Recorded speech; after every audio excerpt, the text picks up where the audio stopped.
GT2RS. Made possible by using the additive manufacturing technique, also known as 3D printing. But can these innovative parts really withstand such enormous requirements? The topological optimization finds the load paths and tells me where materials should be added or reduced in order for the part to ultimately remain intact.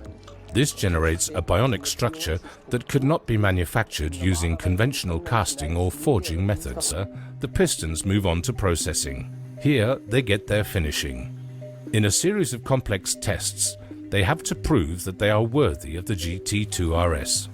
The printed pistons endured the same standard tests according to their specifications as the conventionally produced pistons, ensuring that they meet all specifications and that the parts can withstand the loads of a high-performance engine. Pistons for the GT2RS are tested in a 200-hour endurance.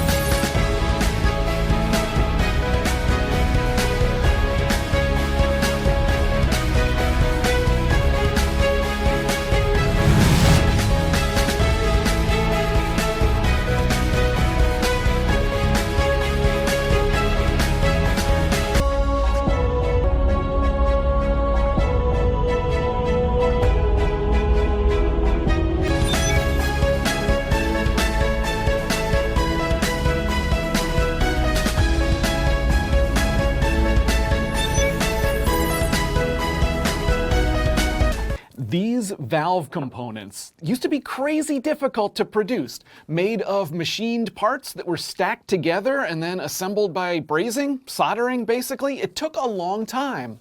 Now these parts are 3D printed all in one go. It's faster and very little redesign was needed. Bonus right after this. Today on the show, we are looking at these parts.